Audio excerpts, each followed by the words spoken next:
qual filme você se emocionou em 2018? Riu, chorou, se arrepiou?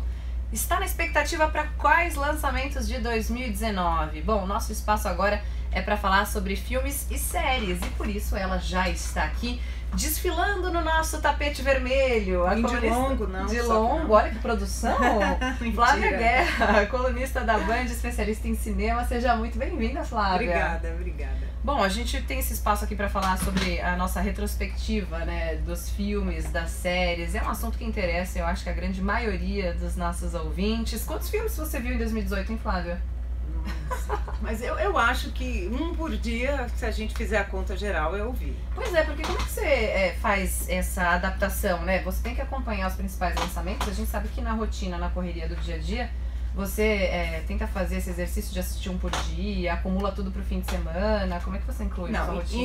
Em geral eu tento, né, eu ver no cinema, né, só pra quem não é da área, e mesmo quem não é da área de cinema, porque às vezes a pessoa é jornalista, mas não cobre essa área.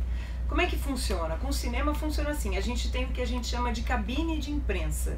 Não é em cabine, é na sessão mesmo, é no cinema. Então, as distribuidoras, o pessoal que produz os filmes e distribui, mostra antes para os jornalistas os filmes pra gente poder depois comentar, né? Porque assim... Antes da estreia, né? Antes pra da chamar estreia. as pessoas pra assistir. Ou a gente vê em festivais também, né? Tem vários filmes que eu vi em outros festivais, e aí quando eles vão estrear tem a cabine, mas eu já assisti. Então, tem essas duas coisas. O que acontece é que a gente vai ver de manhã, em geral, que não tem glamour nenhum, viu, gente? Todo mundo com cara de sono, amassado. E aos cinemas 9 horas da manhã. É, isso aí, 10, entendeu? Tem a Mostra de Cinema de São Paulo, por exemplo, que é incrível, né? Eu sou fã incondicional. Tem tantos filmes bons que eles fazem cabines duplas. Por exemplo, um filme às 9 e um filme às 10h30, 11, para dar tempo do jornalista ver o tanto de filme que vem ver e poder escrever. Então, e aí a gente vê de manhã.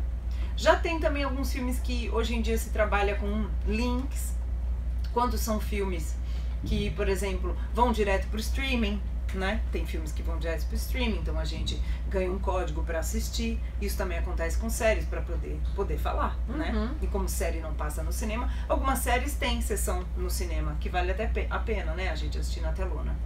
Ou eu também, quando perco, porque às vezes não dá, tem duas no mesmo horário, ou a gente está viajando a trabalho, eu me convido para as pré-estreias para convidados. Aí eu digo, posso ir para assistir? Mais ou menos essa ordem que a gente faz. Eu vou ver um pré-estreia comercial, porque tem muito filme, faz de conta. Vai estrear Pantera Negra. Pantera Negra vai estrear na quinta, na sexta e no sábado e no domingo anterior, tem sessão às vezes meia-noite comercial, né? Você pode, quando você olha a programação, tem, às vezes eu vou lá também na pré-estreia comercial para assistir. Há quantos anos nessa rotina, Flávia, de acompanhar o cinema? Sinceramente, eu acho que eu tô uns 20 anos nessa rotina.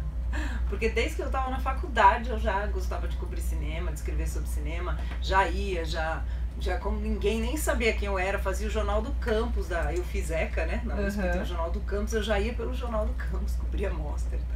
Então acho que por aí. Que torna o trabalho ainda mais prazeroso, né? Sim. Aquela coisa, descubra o que você gosta, e isso é muito bacana. Bom, vamos saber então o que os ouvintes gostam também.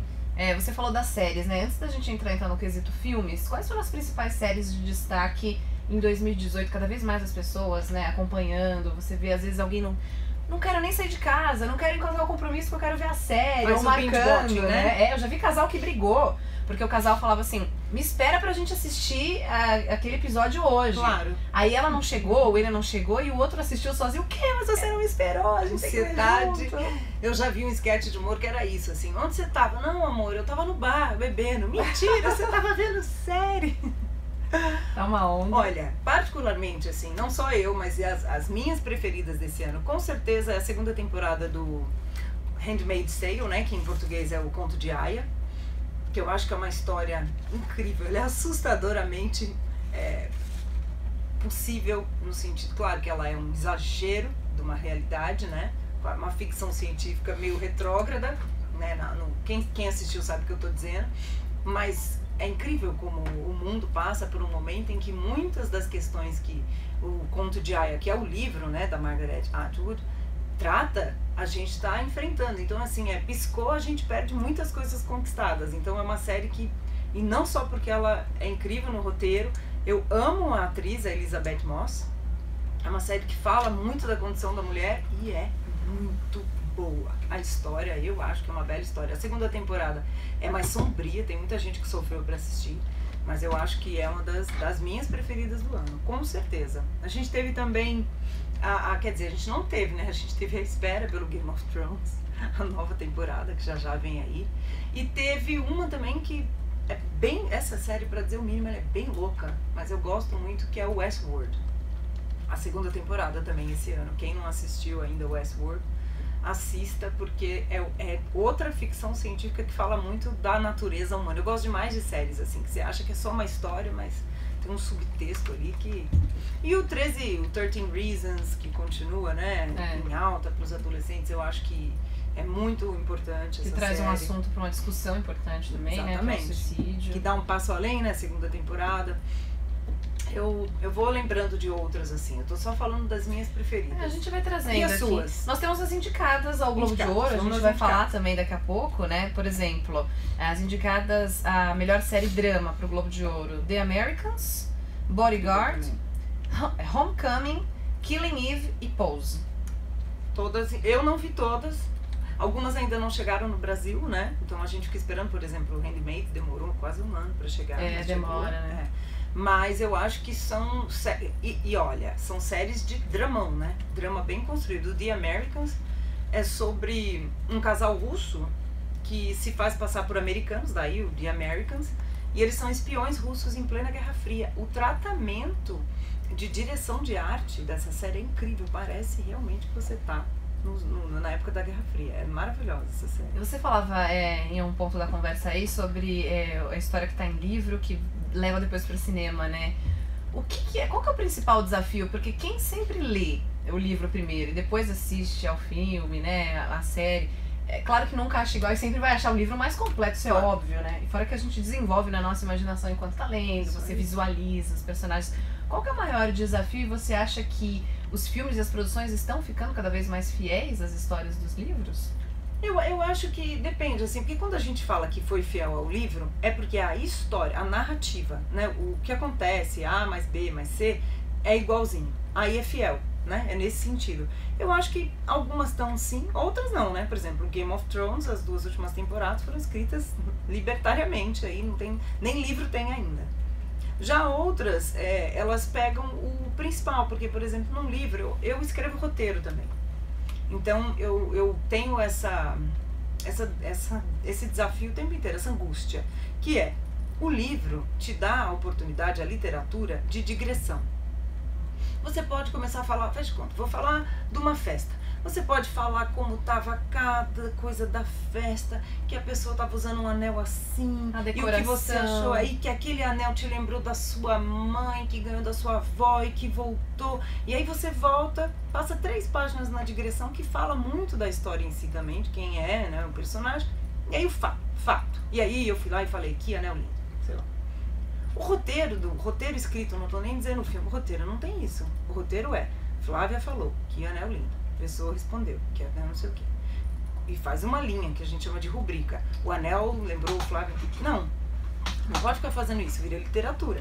Como você faz com que toda essa, né, coisa que está na mente da Flávia sobre esse anel se transponha no cinema? Você cria uma cena de flashback. Será que fica boa? Será que não fica demais, de menos? Será que cabe? Será que cabe? Ou então você coloca outro personagem para a Flávia dizer isso. Ou a Flávia vai dizer diretamente para essa pessoa. Acho que o desafio é isso, é de um meio para o outro, né? É como correr na água e correr na terra. O meio é diferente, né? Então, eu acho que esse é o grande desafio. E aí manter o clima e a ação. Não é fácil. Adaptar a literatura não é fácil. Bom, o que você destaca de 2018, né, Flávia? A gente sabe que temos duas principais cerimônias, né? Se for para separar assim... em 2019, o Globo de Ouro, que é promovido pela Associação da Imprensa Estrangeira em Hollywood, que dá largada aí essa temporada de prêmios. Essa cerimônia de premiação será realizada em Beverly Hills no dia 6 de janeiro. E o Oscar um pouquinho depois, no dia 24 de fevereiro de 2019. Mas a lista dos indicados para o Globo de Ouro já saiu e isso já mostra aí um indicativo de quem vai para o Oscar também, né, Flávia? Mostra sim. Nem sempre coincide tudo. principalmente os vencedores, não é nem só os indicados, às vezes os indicados são todos quase iguais, mas às vezes os vencedores descoincidem, né? Porque os prêmios são dados, como você falou, por gente de outro métier, né? Um é um jornalista estrangeiro que tem aquela visão, e às vezes às vezes não, sempre, o crítico, ele tem um olhar mais aberto, né, para coisas mais independentes, mais ousadas. E o pessoal da produção que vota em Hollywood é da área de cinema. E às vezes vota no que gosta também, claro, né? Mas o que é mais interessante é que o Oscar nos últimos anos convidou muita gente estrangeira para votar. A gente esse ano, por exemplo, teve muitos brasileiros convidados. A Vânia Catani, que é uma produtora do Palhaço, filme do Selton Mello, produtora de tantos outros filmes, ela foi convidada. Ana Mui Laet, diretora do Que Horas Ela Volta, já votava desde o ano passado. Maurício Ozaki, que é um diretor de curta-metragens que agora está fazendo um longa lá no Vietnã. Ele foi pré-indicado com esse curta, O Caminhão do Meu Pai, e agora ele está fazendo longa. Então é legal que até o pessoal do curta-metragem foi indicado, né? Muita gente de outras áreas, Rodrigo Teixeira, que é produtor brasileiro, só para dizer os brasileiros. Então isso dá um olhar mais diverso pro Oscar também. Então não é por acaso que filmes mais independentes, como por exemplo Moonlight o ano passado, batem filmes como La La Land, né? Porque o olhar tá mais diverso também. Agora você me corrija se eu estiver errada, mas ao longo da programação aqui no Band News em Alta Frequência, eu sempre gosto de trazer informações sobre o cinema, sobre música também, principalmente. Claro. E eu falei tanto, mas tanto, de dois filmes. Falei muito de Lady Gaga e Bradley Cooper em Nasce Uma Estrela. Toquei a música, perdi as contas de quantas vezes eu toquei Shallow aqui. Bombando no karaokê por aí, viu? Né? Toquei bastante. E é claro, Bohemian Rhapsody, que o que você ouve aí no papo do corredor, do elevador, eu chorei com esse filme. Quem não, né? Eu quero ver de novo. Tô errada ou a gente pode dizer que foram os dois principais sucessos de 2018? Com certeza. Do cinema, que é um cinemão, né? O que eu chamo de cinemão, pop, com certeza foram os filmes do ano. E muita gente criticou, o que eu acho um pouco injusto com o filme, com o Bohemian, que é... porque eu achei que foi muito bonitinho. Podia ter pegado mais pesado aqui. Mais pesado no sentido de ter uma cara mais de cinema independente, que a gente chama de cinema independente. Eu concordo, eu gostaria de ver outras coisas exploradas de um outro jeito, mas ao mesmo tempo eu discordo. Por quê? Porque o projeto não era esse. A gente tem que entender qual que era o projeto. Quem que é o diretor que aliás foi expulso no meio dessa filmagem, do filme, é o diretor da saga X-Men. Ele fez Os Suspeitos, começou nos Suspeitos, né? Que é um filmaço. Depois ele fez muitos filmes, né, que a gente chama filmes de herói. O que eu tô dizendo com isso? Não tô desmerecendo filme de herói, pelo contrário. Significa que ele tá nesse cinemão, esse estilo de cinemão, né? Não é que chamaram o Lars von Trier para dirigir o Scorsese, por exemplo, né? O Coppola. Chamaram um cara de cinemão. Então a gente tem que saber o que vai vindo. O Brian May é um dos produtores do filme. Isso conta? Que tratamento vai ter? Os ex-Queens, não, atuais, né? Eles ainda são Queen. Eles cuidam muito bem do patrimônio, da história, da narrativa da banda. Então a gente sabe que isso vai estar cuidado, né? Não é uma biografia não autorizada, é uma biografia da banda e do Fred Mercury oficial. Então tá dentro da proposta, né? Eu acho que é um grande passeio pela história do Fred, da banda e das canções. Eu acho que dentro disso tá super equilibrado. E é pra fã, né? É um filme pra fã se emocionar, curtir, chorar. Não tem como não se emocionar. Você falou que o diretor foi expulso durante as gravações. Porque nem todos os ouvintes saibam. Porque ele é um enfant terrible. Ele é o tipo de cara que causa problema, que chega atrasado, que briga. Até o Rami Malek, que é o ator do filme, reclamou dele. E o Rami Malek, quem não conhecia esse ator antes, ele fez várias outras séries, foi premiado também com o Grammy, né? E até ele reclamou, porque o cara era meio intragável, tava ficando intragável, insuportável, e aí tchau, beijo, foi embora no meio das filmagens. Agora, e o que você achou de... Na verdade, foi uma surpresa, talvez, Bradley Cooper cantando, e também com a participação como roteirista, né, em Nasce Uma Estrela? Diretor. O que você achou?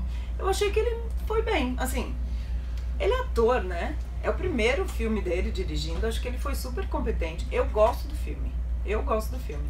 E eu fui esperando também isso. Eu já tinha visto o com a Barbara Streisand. As outras versões, né? Né? Essa é o quarto remake? Acho que é a quarta, Então, assim, eu vi com a Judy Garland também. E mudou, né? Porque era uma atriz, aí virou cantora.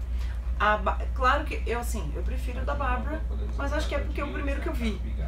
Tem mais impacto, não tem? Eu tenho a sensação, até quando a gente tem alguns filmes que não sejam, né, remakes, mas, por exemplo, você tem o filme 1 e o 2.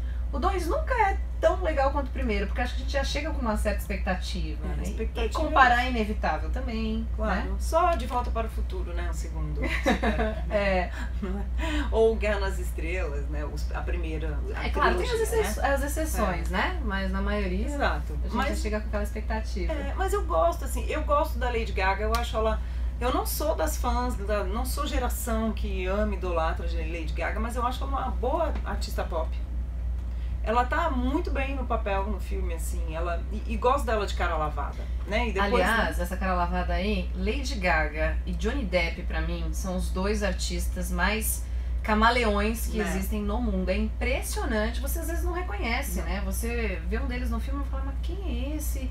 E eles realmente se transformam, é muito bacana, né? Com o Johnny Depp é mais difícil, porque mulher é mais fácil você mudar um cabelo, uma maquiagem, uma make, né? Claro. Agora o Johnny Depp às vezes eu vejo e falo, gente, é impressionante. Ele é um baita ator. Ele é um dos meus preferidos. E eu acho que ela é isso, eu gosto a ironia no filme de que, não é spoiler isso, tá, gente? Isso tá lá no trailer, assim. Quando ela vai deixando aquele lado mais folk, né, aquela música mais acústica que ela fazia, pra virar uma artista pop, com bailarino no palco e tal, ela perde um pouco da essência. Mas é justamente uma ironia quem ela é na vida real, porque ela é essa artista pop, performática e tal, sendo ela, né? Ela é isso. Então, eu gosto dessa... Não é uma piada interna, mas esse comentário interno com a própria vida da artista. E eu acho que o Bradley é uma boa surpresa, porque dela a gente esperava que cantasse, né, que fosse uma performer. Ele cantando, não é que, meu Deus, é o Tony Bennett, né? Mas olha... Achei que foi bem. E eu acho que a química entre os dois, na vida real, né? E no filme, tá dando muito certo. Então, eu acho que é um filme... a gente chama de filme-evento. É um filme que ele em si já é um evento. Em Veneza, quando o filme estreou, foi um grande evento. Assim como o Bohemian. Bom, e rapidinho então, porque nosso bloco já tá acabando, os indicados, o Globo de Ouro como melhor filme, na categoria drama, né? Infiltrado na Clã, é assim que fala? Maravilhoso. Infiltrado na Clã, Pantera Negra, o Bohemian Rhapsody, If Beale Street Could Talk e Nasce uma Estrela, que a gente já citou. O Pantera Negra, rapidamente, também teve um baita destaque, né? Claro, eu acho que o Pantera Negra, pra mim, se disser, eu acho que é o filme do ano. Nesse sentido, assim, cinemão, acontecimento, né, e o que ele representa. Porque muita gente fala, mas eu vi o Pantera Negra e nem achei tanto assim, a trama, né, assim, também. Não é assim, meu Deus, meu filme preferido do ano, em questão a trama e tal. Mas é um filme extremamente bem realizado, é um filme de herói, não esqueçamos, né? E é um filme que traz esse protagonismo de um herói negro de um jeito incrível, não é uma coisa forçada. Ele é um herói incrível, ele tá depois, né, na Guerra Infinita, ele faz parte daquele clã de heróis, né, do universo. Sim. E é um super filme. Então, assim, e por tudo que ele representa, né? As sessões com a garotada de bairros negros indo assistir um filme de um herói negro totalmente protagonizado, né, por ele e pelas heroínas também. Pela primeira vez na história, eu acho que esse é um filme histórico. A gente não pode menosprezar, né? Pode não ser o meu tipo de filme preferido, não é, mas eu acho um filme que marca uma posição muito forte aí na indústria do cinema e vai ter ecos no mundo inteiro. Então é por isso que eu acho que a importância dele vai além da tela. Falávamos sobre os indicados a melhor filme, pelo menos os indicados do Globo de Ouro. Na questão de animação, quesito animação, porque às vezes tem alguns filmes que são mais para crianças, as crianças mais velhas também gostam bastante, né, das animações. E aí os indicados, nem todos já chegaram aqui ao Brasil, né, Flávia? A gente tem Os Incríveis 2, Ilha dos Cachorros, Mirai, Wi-Fi Ralph, Quebrando a Internet e Homem-Aranha no Aranhaverso. Isso aí, o Aranhaverso ainda não chegou.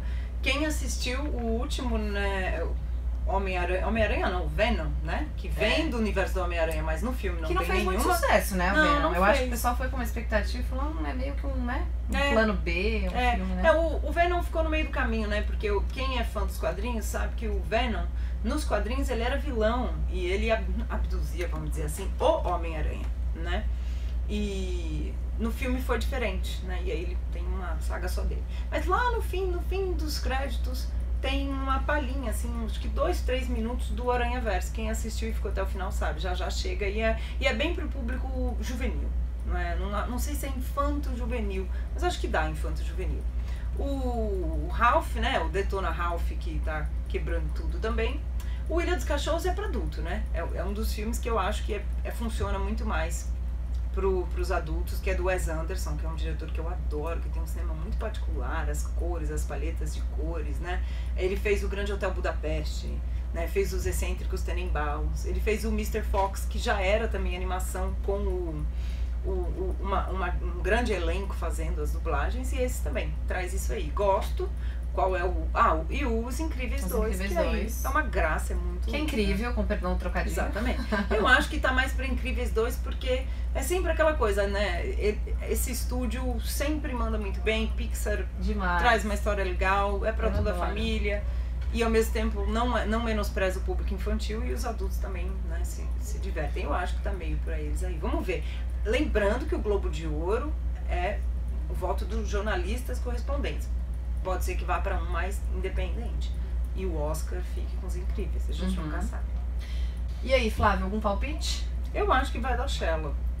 Mas porque a música é o filme, né? Nesse filme são 2 músicos, a história deles está muito ligada. E, desculpa, a canção é linda. As outras também, eu não vi todos os filmes dessa lista, porque já começa essa temporada aqui no Brasil que esses filmes vão chegar. Mas eu acho que vai pra Shallow. Muito bem. E o fato de ter Lady Gaga acaba influenciando também, né? Essa parte comercial. Talvez nem todo mundo quer assistir ao filme, né? Enfim. Bom, vamos falar então sobre lançamentos para 2019. O que vem de bom por aí? Você já falava, né, que tem muitos filmes que já estão no circuito internacional, eles demoram um pouquinho para chegar aqui no Brasil. Para os fãs que estão lá na contagem regressiva, qual que é o principal destaque de 2019? A gente tem muita coisa em 2019, viu? Eu acho que, agora eu vou dizer, criança grande aqui, Rei Leão, né? Ai, Rei Leão, adoro. Rei Leão e Toy Story, o novo. Eu tô falando de filmes realmente clássicos. Mas olha, esses 2 filmes, brincando aqui, né? Eles estão sendo aguardados pelas crianças grandes que viram esses filmes quando eram crianças, e as crianças de hoje, elas vão adorar. Não tem como não gostar de O Rei Leão. O Rei Leão, ele é como uma animação. Ele é uma animação, desenho, né? Aliás, isso é muito importante destacar. Eu mesma comentei quando saiu o trailer que é o live action. Porque muita gente falou, é o live action. Não é live action, por definição, muito rapidamente. Live action em inglês significa gente de verdade, coisas de verdade sendo filmadas. Você pode até fazer uma animação assim, com um cenário de verdade e o personagem de animação, tipo Smurfs. Né? Aquilo mistura alguns live action, estilos, né? Isso, mistura live action com animação. Ou você pode fazer só animação 3D, Detona Ralph, Incríveis, etc. O que acontece com esse novo Rei Leão é que a animação é tão perfeita que ela simula o live action. Ela tem uma textura tão real que parece que é real, mas não é. É a animação, por definição é uma animação. Né? É que ela não é 2D como foi o Rei Leão clássico, né? E nem é também como é Os Incríveis, que pode ser 3D, mas não é com aquela cara clara.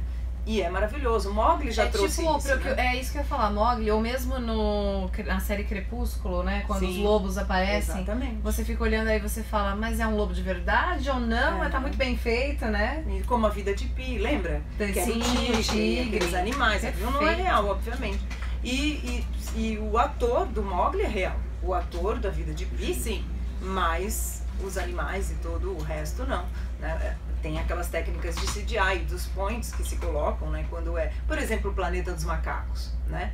O ator que faz o Planeta dos Macacos é um ator, mas ele é uma animação em cima da feição dele, né? Óbvio que não um é efeito de computação gráfica, né? Você coloca aqueles pontos. Aqueles pontos para captar os movimentos. No organismo. Sim. Legal. E vai ser um acontecimento, não dá pra negar, já é uma. Tem previsão de estreia já aqui no Brasil? Tem, vai ser, eu acho que junho, 19 de junho, se eu não me engano. Eu sei que é junho ou julho, mas é férias. É temporada de férias, Claro, né? né? Claro. Você falou Rei Leão e? Toy Story. Toy Story. É o quarto? É o quarto. Eu confesso que no terceiro eu chorei. Eu também. Eu chorei com Toy Story 3. Bom, eu sou a pessoa que chora com Viva a Vida é uma Festa. Também um amorzinho. E eu chorei com Divertidamente. Mas eu vou dizer, não é porque nós choramos à toa. É que esses roteiros, né, do estúdio, o que acontece? Disney, Pixar, nem eles todos, já são mal intencionados. Já são, fazem pra gente chorar. Nem todos são maravilhosos, gente. Não é isso que nós estamos dizendo. Dezenas de animação são lançadas todos os anos. Mas existem alguns roteiros que são tão bem trabalhados e trabalham questões como, por exemplo, Divertidamente trabalha a questão da infância, do amadurecimento, né? O Viva tem essa questão da morte, da memória e do luto. Sim. E o Toy Story, esse último, terceiro, também, eles conseguem trabalhar num roteiro de animação questões tão profundas e que emocionam. Então, eu boto fé na saga Toy Story. Não gosto tanto do segundo, mas o terceiro eu acho uma obra-prima da animação. Demais. Então, isso pra falar no cinema pop. Tem filmes de heróis que vêm aí, estamos aguardando ansiosamente, né? E aí a gente fala só dos cinemões, mas queremos sempre os grandes escritores de cinema, né, roteiristas, criando histórias pra gente chorar mesmo. Rei Leão deve estrear em julho de 2019 nos Estados Unidos, ainda sem confirmação oficial no Brasil, deve ser um pouquinho depois disso. Ou junto às vezes, viu? Ou às vezes no Brasil estreia até antes. Agora, Flávia, em relação ao cinema nacional, pra gente encerrar aqui o nosso bate-papo, né? O cinema nacional vem se desenvolvendo bastante, né, ao longo dos últimos anos. Quanto a isso, não tem nem o que discutir. Mas o que a gente pode fazer de análise do que rolou e também o que vem por aí? Olha, o que rolou, eu acho que o cinema brasileiro, ele nunca esteve tão maduro. Né? A gente tem aí filmes brasileiros participando dos mais importantes festivais de cinema do mundo. O Festival de Cannes esse ano eu cobri, né? Pra mim é sempre uma alegria acompanhar o Festival de Cannes. A gente teve o Los Silêncios, dirigido pela Beatriz Sainer, uma diretora. Eu gosto sempre de destacar o trabalho das mulheres brasileiras no cinema. A gente cada vez tem mais diretoras. Por que eu digo isso? Porque tem mais diversidade, mais filme bom pra gente assistir, né? Quanto mais diversidade, mais legal pra quem gosta de cinema. E a Beatriz foi premiada nessa sessão paralela de Cannes, que é uma sessão super importante, a quinzena dos realizadores. A gente teve um filme que tem um nome imenso, que se chama Chuva é Cantoria, né, na Aldeia dos Pássaros. Também uma diretora brasileira, um diretor português, que passou na mostra Un Certain Regard, que é um certo olhar, que é a segunda mostra mais importante de Cannes. Ganharam um prêmio entregue pelo Benício Del Toro. Tipo, não é pouca coisa. É muito difícil estar em Cannes. Sim. É a Copa do Mundo, não é da Copa do Mundo. É. E diretoras também. A gente não deve entrar, infelizmente, eu acho, na lista final do Oscar de melhor filme estrangeiro. Quem representa a gente esse ano é o Grande Circo Místico, do Cacá Diegues, que é um mestre. Eu admiro demais a obra do Cacá. Sou fã. Cacá Diegues, diretor de Bye Bye Brasil, de Deus é Brasileiro, de Tieta. Mestre. Mas eu acho que o Grande Circo Místico, ele vai perder a corrida aí em relação a outros grandes filmes que vêm aí, que passaram por Cannes também. O Vencedor de Cannes, que é um assunto de família, o japonês, que tá com tudo. O Guerra Fria, que é o polonês. Pô, a Polônia é assim, faz um filme e vai para indicado ao Oscar. O cinema polonês é muito maravilhoso. É o mesmo diretor do Ida que ganhou o Oscar. Então eu acho que... E tem vários outros filmes aí. Eu acho que a gente, nos nossos festivais também, estão muito fortes, festivais de Brasília, Festival de Gramado. Eu tenho o meu filme brasileiro, assim, eu não tenho nunca mas um dos que eu mais gostei esse ano se chama Benzinho. Quem não assistiu, procura o Benzinho, que sabe aquele tipo de filme que ele parece que não é um filme. A mão do diretor, ao mesmo tempo ela é tão engenhosa e tão suave, que é como se você acompanhasse a trajetória daquela família, uma família de classe média baixa, aquela típica família que a mãe faz de tudo, vende lençol, faz não sei o que, entrega quentinha, com a Adriana Esteves, que é uma ótima atriz. para conseguir sustentar a família, aqueles pequenos grandes dramas de família. É um filme lindo. A coisa flui, né? Não, flui sim, de um jeito. Benzinho é um dos meus filmes preferidos do ano. E eu acho que a gente teve também o filme sobre o Tancredo Neves, o processo Neves, né? Do Sérgio Rezende, que é um filme que fala muito da nossa história recente. E é sempre interessante a gente assistir filmes que falam da nossa história, porque a gente vê tantos filmes sobre a história americana e sobre a nossa história a gente vê poucos, né? Então eu acho muito bom que de tudo seja produzido, desde comédia até drama, filme independente. Acho que o cinema brasileiro está cada vez melhor e variado, assim. Boas Maneiras, assistam, que é uma dupla, o Marco Dutra e a Juliana Rojas, que fazem filmes meio estranho, com um pé no terror e outro pé no fantástico. A gente adora também ver filme internacional sobre isso. Por que não os nossos? Né? Então, assim, eu tô dizendo só alguns, tô sendo injusta, porque tem muitos. Ex-Pajé, que é um documentário maravilhoso, premiado aí em um monte de festivais no mundo, do Luiz Bolognese. Então, assim, a gente está fazendo muito bem com as nossas leis de incentivo, com nossos programas, fundos setoriais de incentivo ao cinema. O cinema brasileiro tem representado a nossa cultura muito bem e feito o mercado girar também. Então, e entretenimento do bom. Então, acho que essa combinação é o que a gente quer de cinema, né? Sem dúvidas. E vem mais coisa boa por aí. É claro que ao longo de 2019 a gente vai voltar a conversar, a gente vai falar sobre Oscar, qualquer lançamento aqui, a Flávia volta a bater um papo com os ouvintes da Band News FM. Quero agradecer demais a sua participação aqui, Flávia, mais uma vez. Obrigada. Eu que agradeço. E até a próxima. Até.